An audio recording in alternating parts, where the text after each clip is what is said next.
Okay, so again, you are all in room number 1, and in this room, the next presentation is on confidence and simulation among nursing students. The use of simulation experience in nursing schools allows students to practice and apply their knowledge and skills in a safe but challenging environment. The purpose of this study was to evaluate confidence in nursing students who participated in serial simulation experiences. And your presenters today are undergraduate students Alyssa Dizik, Lexis Christensen, and Samantha Hellman. So I'll let them go ahead and take over. All right, good afternoon. For our undergraduate nursing honors project, we looked at confidence in simulation among nursing students. I'm Sam.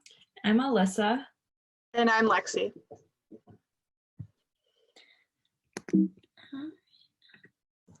Our objectives today are to discuss nursing students' perception of confidence throughout simulations, describe the benefit of serial simulations in increasing nursing students' confidence, and examine implications of nursing simulation on nursing education.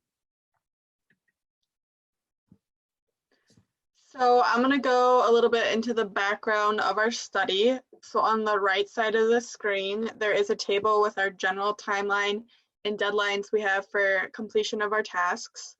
And one of the first things we did was choose our topic. We knew right away we were interested in doing research with simulations.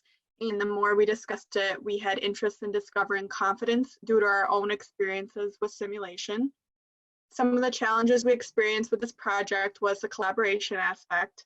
Term 3 and 4 were stressful and busy due to work, clinicals, and school assignments. So it was hard to always find a time to get together and discuss the project. Some of the rewards of this project include personal and professional growth through independent work and collaboration with faculty and other research professionals. Additionally, it was rewarding to analyze and synthesize the results and have the opportunity to publish our work professionally in an academic journal. So the literature review, after reviewing the literature on simulation, we kind of narrowed down our topic to specifically confidence and the increase in confidence, if there's an increase in confidence after simulations. And so 3 themes kind of surfaced in regards to the previous research that had been done on simulation. The first theme that we found encompassed studies that focused on a single simulation and improved confidence after that simulation. We found multiple studies that support increased confidence in participants after undergoing a simulation, as shown through the studies on the screen here. And statistical significance was found in the studies that are displayed here. And the content of these simulations in each of these studies varied, but overall confidence increased after the single simulation in these studies. And in a specific study by Nuss, Mitchell, and Johnson in 2016, they concluded that there's a positive impact of simulation on knowledge, confidence, and ability, which is sort of an overarching theme that we found among many of the studies that we looked at in our literature review. The next theme we found was confidence after serial simulations. In these studies, nursing students reported strong satisfaction and self-confidence. The study by Cummings and Connolly in 2016 emphasized how repeated exposure leads to more learning opportunities, practice, and therefore increasing confidence. The last theme we found was the need for continued research. 3 research studies emphasized this need. One study emphasized the need for repeated studies on lab versus simulation-enhanced lab experiences. Another study found the need for more research specifically on the different levels of simulation, such as low, medium, or high-level simulations. And these levels indicate the advancing complexity of the mannequins involved. And the last study emphasized the need for more research looking at the differences between learning styles in simulation.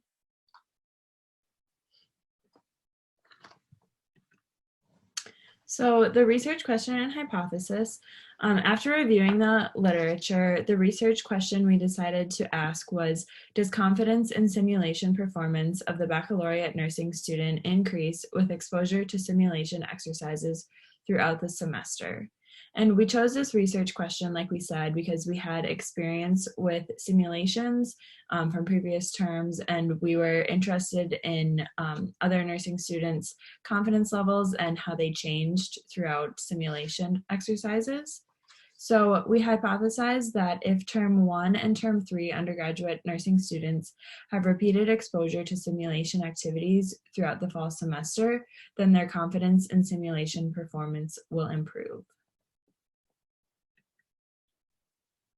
For our study design, we utilized a survey after each simulation to determine the effect of simulation experiences on student confidence. The research study was approved by the WSU Nursing Department Undergraduate Student Development Committee. An informed consent form was also approved by the IRB to maintain participant anonymity.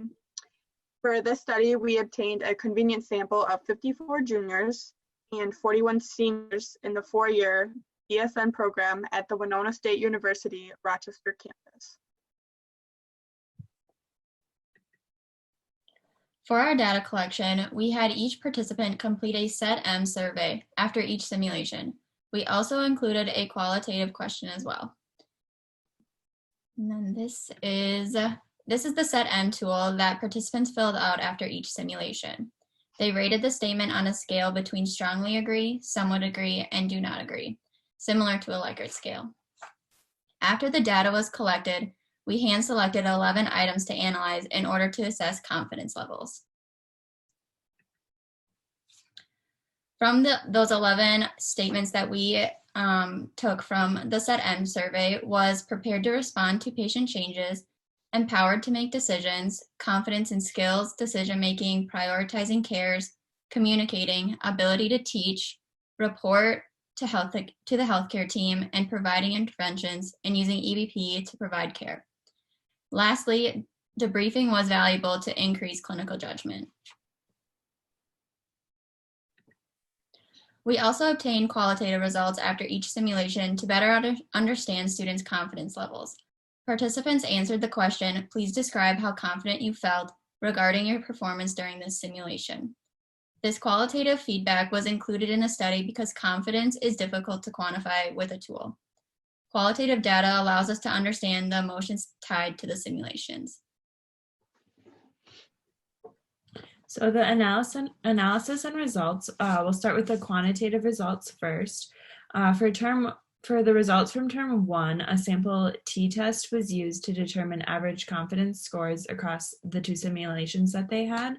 And then for term 3, the results were analyzed with a one-way ANOVA test to determine if confidence had changed throughout their 6 simulations.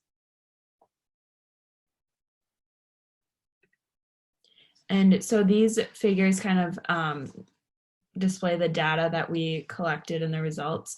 The table 1 on the left shows a summary of the number of responses received in each post-simulation survey for term 1 and 3, and then from that you get the mean confidence score that they had. And for term 1 students, confidence was higher in the second simulation compared to the first, but this was not statistically significant at a p-value of 0.4399.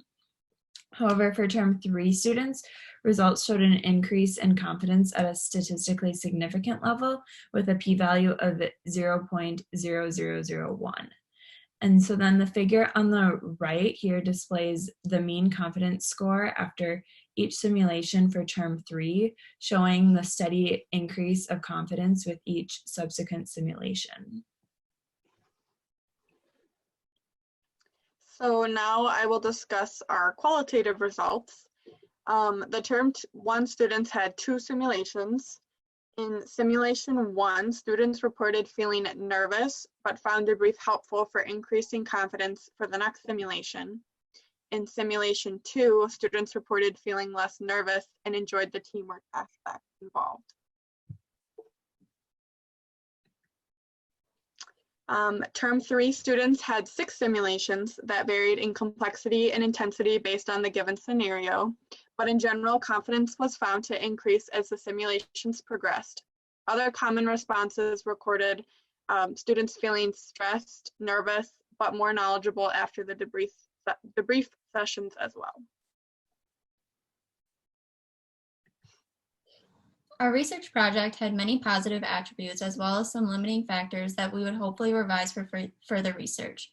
One of the strengths includes the use of serial simulated experiences, so having multiple simulations to study rather than just one. Confidentiality and anonymity was maintained as participants' responses could not be linked to an individual, and researchers could also not identify participants. The study included quantitative and qualitative data because it was important to show the measurable results, but also have subjective results as well, since confidence is hard to measure. The limitations of the study included the small sample size and use of convenient sampling. A larger sample size and random sampling would increase the generalizability of the study. Additionally, with any study of human beings, there is a risk of attrition, and this was noted in the term 3 sample. Some confounding variables that may have influenced our results included the differences in clinical and professional experiences, like jobs, specialties, and internships, as well as underlying factors for participants, such as anxiety and group members, as in term 1 was just coming together as a cohort, and term 3 already built relationships. The simulation scenarios given can also fluctuate students' confidence, leading to varied responses. So based on our study, we have concluded some implications for nursing and future research. Additional research should focus on serial simulations. This was an area that was lacking in the literature review, but looking at serial simulation allows for better understanding of confidence growth among participants. And then consistency in the number of simulated experiences would help reduce the differences in data collection. And a larger and randomized sample would enhance generalizability of the study, such as having participants from the WSU Winona campus participate as well, or including other BSN students from different universities. Additionally, the study emphasized the benefits of simulation for nursing students. It supports the idea that simulation improves students' confidence and can be a beneficial addition to nursing lectures. With increasing difficulties in finding clinical placements, simulations can be a helpful alternative to enhance students' confidence. We would like to give a special thank you to our first reader, Annette Kaflish, and our second reader, Shelley Wolf. We would also like to thank Silas Burgeon for analyzing our results, and thank you to Kim Layton for giving us permission to use the SetM tool. Lastly, thank you to all of our participants in our study.